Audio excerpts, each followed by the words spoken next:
All right, lads. Today we need to talk about the Annie Costabile situation, and more specifically, what she said about Caitlin Clark and her role in these CBA negotiations. Because let's be real, everywhere you look right now, people are asking the same question. Why isn't Caitlin Clark speaking? Well, Annie Costabile addressed that directly, and I think what she said is extremely important. First off, Annie basically made this point. Yes, Caitlin Clark is the face of the league. Yes, when she speaks, people listen. That's undeniable. But she's also incredibly calculated when she talks. She does not just jump into controversial situations without thinking 3 steps ahead. And here's the key part. The people leading the negotiations are not asking her to step in. So if you're Caitlin Clark, is it your job to supersede the player leadership? Is it your job to override the executive committee of the WNBPA? No. And that's the part a lot of fans are missing. Let's rewind for a second. The last time Caitlin Clark publicly said something even remotely related to momentum, when she said, "We want to play, we can't stop momentum," she got attacked. Media criticism, social media outrage, people twisting her words. So, what did she learn from that? Silence is safer. And to be fair to her, she's always been this way. She rarely speaks without a strategy behind it. She's not reckless. She's not impulsive. She understands how powerful her words are. Now here's where it gets interesting. There's this growing narrative that if Caitlin Clark just came out and said, "Let's play," the entire situation would move forward. But that assumes the union even wants her to do that. And I'm not convinced they do.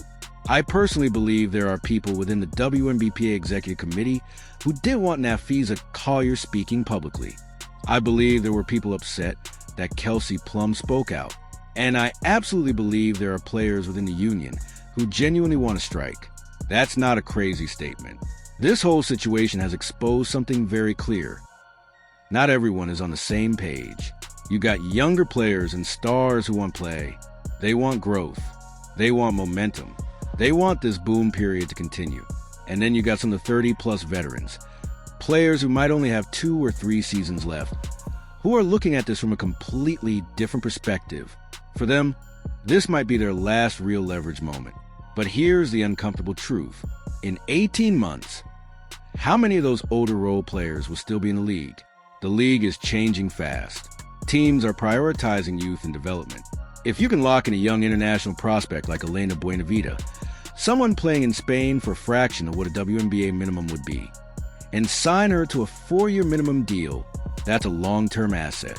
Compare that to paying a veteran role player the same money who might decline or retire within 2 seasons. Front offices are thinking long-term, and that shift changes the power dynamic inside the union. Now here's the explosive part. There are fans, and yes, probably even a few players, who secretly wonder, what if a star just said forget this? What if the stars pushed for a no-confidence vote? What if they negotiated separately and forced the season to happen? Would that ever publicly happen? Extremely unlikely. But is there frustration? Absolutely. However, here's why Caitlin Clark stepping in right now would be a disaster. The second she speaks, the negotiation stops being about revenue share, salary caps, charter flights, roster expansion, and long-term guarantees. It becomes about her. And right now, as crazy as this sounds, for the next 7 to 10 days, this situation is bigger than Caitlin Clark. That doesn't happen often. But at this exact stage of negotiation, it's true. Nothing she says materially moves the deal forward. It doesn't change ownership positions. It doesn't rewrite proposals. It doesn't suddenly unify a divided executive committee. All it would do is ignite more infighting. And that's the last thing the union needs. Because the more public disagreement there is between stars and leadership, the harder it becomes to get a vote passed. This isn't about Clark being scared. It's not about her not caring.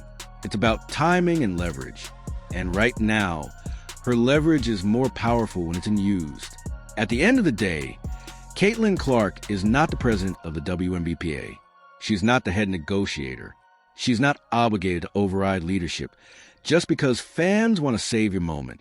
And Annie Costabile hit on something crucial. The people actually in charge of this process are not asking her to intervene. That tells you everything.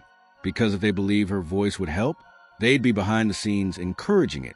Instead, she's staying calculated, strategic, quiet, and honestly, that might be the smartest move she can make.